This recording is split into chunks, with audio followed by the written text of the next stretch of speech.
Salut, c'est Jonas, bienvenue dans cette nouvelle vidéo de la séquence tactique. Aujourd'hui, vidéo un petit peu particulière où je vais tout simplement te présenter voilà, les différentes options qui s'offrent à toi lorsque ton adversaire, voilà la problématique aujourd'hui, c'est que tu tombes sur un adversaire, comme souvent, il sert tout le temps court, coupé, un petit peu partout sur la table. Voilà, lorsqu'il ça vient un petit peu plus de rebond dans la zone revers, mais voilà, mais c'est pas très long. Sinon c'est extérieur côté revers, voilà, mais c'est très très dur à top spinner. Sinon, voilà, il ne sert pas long coup droit, il ne sert pas long dans le revers lifté, voilà. Il ne te fait pas de cadeau, il sert long coupé, il sert avec le revers, avec le latéral. Donc voilà, euh, première option que tu vas avoir, tout simplement, je vais remettre en poussette, longue, dans le revers. Voilà, au début, hop, la balle est bien dans le coup droit, dans le revers, main ouverte, c'est une balle coupée, je m'approche, je pousse long dans le revers. Donc effectivement, dans toute la zone revers, jusqu'au milieu de table à peu près, voilà, elle vient jusque là, etc. Donc le joueur il est plus ou moins gêné, mais il attaque, tu pousses, il te spin, il est un peu plus à l'aise. Donc tu sens que tu es en train de perdre l'initiative. Ça c'est la première option. On ne cherche pas à changer l'effet ou pas. La balle elle est coupée, je la garde coupée, je la rends en poussette longue. La deuxième solution, ça va être, ce coup-ci, je vais encore la donner en poussette. Ce coup-ci, je vais mettre des variations de placement. Donc là, ce coup-ci, il sert là. Lorsqu'il vient faire plein coup droit, j'évite pas, je viens piquer plein coup droit. Voilà, je vais également volontairement, je parle bien, évidemment. Ça ne veut pas dire si je mange la balle et mon plein coup droit et qu'il met une frappe. Voilà, ce n'est pas moi qui décide.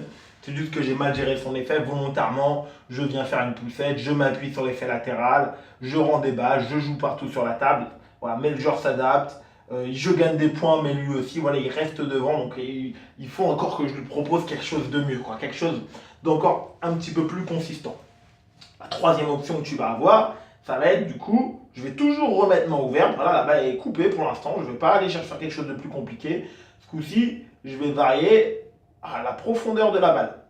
Donc là, ce coup-ci, je vais remettre court par coup droit. Quand elle va venir plein coup droit, je vais croiser un peu, je vais remettre un petit peu de rebond dans son revers, je vais remettre un petit peu de rebond dans son coup droit. Je vais continuer d'aller remettre évidemment certaines fois des balles profondes, parce qu'elles sont toujours gênantes au tennis de table. Hein.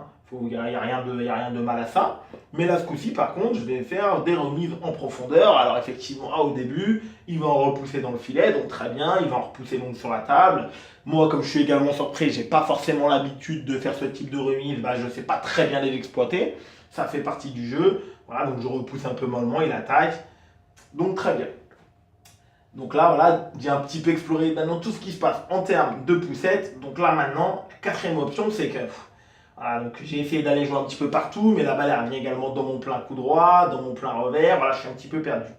Je vais plutôt prendre l'option tactique de je vais jouer plutôt que dans son revers, voilà, qui pousse, qui serve dans mon coup de revers. Par contre, là, ce coup-ci, je vais varier la qualité de balle, donc je vais varier euh, la remise.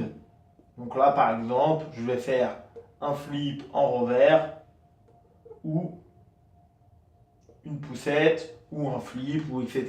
ou une poussette molle, mais par contre uniquement dans sa zone revers. Le joueur il sert un petit peu partout. Je vais aller toujours chercher sa zone revers. Par contre, je vais lui donner des balles un petit peu plus molles. Je vais lui redonner des balles bien profondes, coupées avec de la vitesse. Je vais également flipper certaines et avec mon coup droit avec mon revers. Donc là, hop, à chaque fois, je vide la même zone.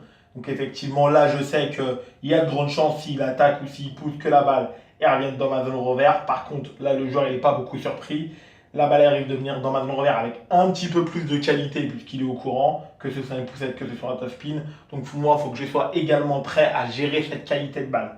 Donc là, la balle arrive avec grande chance d'arriver dans ma zone revers. Par contre, voilà, avec beaucoup plus de qualité, puisque là, le joueur, il a remarqué que j'étais revenu, je m'étais un petit peu recentré dans sa zone revers. Et évidemment, bah, le dernier élément, et pas des mondes, et effectivement le plus dur, c'est une variation voilà, totale et, et en placement et en, euh, et en qualité. Et en qualité. Ce qui veut dire, le joueur sert ici, bah, parfois je vais remettre court, parfois je vais flipper dans le revers avec mon revers. Le joueur resserre une autre fois court, je vais aller pousser une fois très tendu dans le coup droit. Le joueur il vient au milieu de table, une fois je vais remettre un petit peu petit côté, une autre fois je vais remettre en poussette avec mon revers, je vais me déplacer un petit peu, je vais remettre en poussette avec mon revers. Bien sûr, l'avantage c'est que c'est très dur, le joueur il ne peut pas s'adapter puisque je lui propose toujours quelque chose de différent. Voilà, lui il sert à peu près pareil, ses services courts coupés avec les deux effets latéraux courts. Il va avoir du mal à s'adapter, à bien attaquer, mais moi aussi, du coup, comme je cherche à faire beaucoup de choses, il faut toujours que je pèse l'équilibre entre les fautes directes. Hein, il faut que j'ai une bonne technique pour que le joueur, je l'amène à la faute ou qu'il me rende des balles favorables sans que je fasse trop de fautes.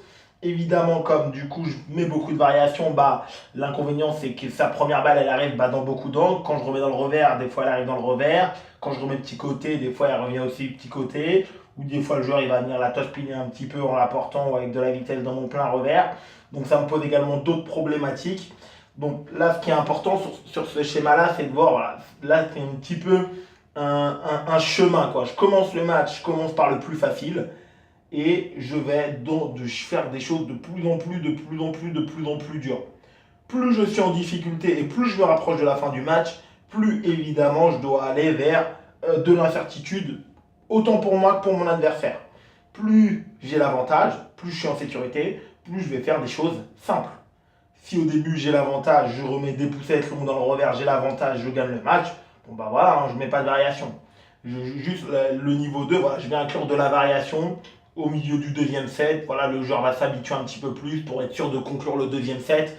Je vais lui mettre un peu de variation et après derrière, naturellement, en étant sérieux, en fermant le jeu, je vais aller chercher le match. Si par contre c'est un peu plus serré, au fur et à mesure, je vais inclure le troisième niveau en termes de remise, en termes de prise de risque, en termes de placement, puis après le 4, puis vraiment au tout dernier moment, je vais avoir beaucoup de variations en termes de placement, en termes de vitesse, parce que là je vois que vraiment si je ne prends pas autant de risques sur sa remise de service, je suis mort. Je suis mort. Voilà, des fois il peut avoir que 2 points d'avance, mais tu le sens que l'adversaire c'est lui qui a la maîtrise et que tu ne passeras pas devant à 9-7 quoi. Alors que parfois effectivement tu peux être à 9-7 et tu fais des choses assez simples et tu sens voilà, il y a des possibilités, qu'il y a certains coups que tu n'as pas forcément bien joué, mais qu'en étant un petit peu plus mobile, en enchaînant un petit peu mieux après ton premier top spin, ça peut passer. Donc ça dépend toujours vraiment du cas et du match présent.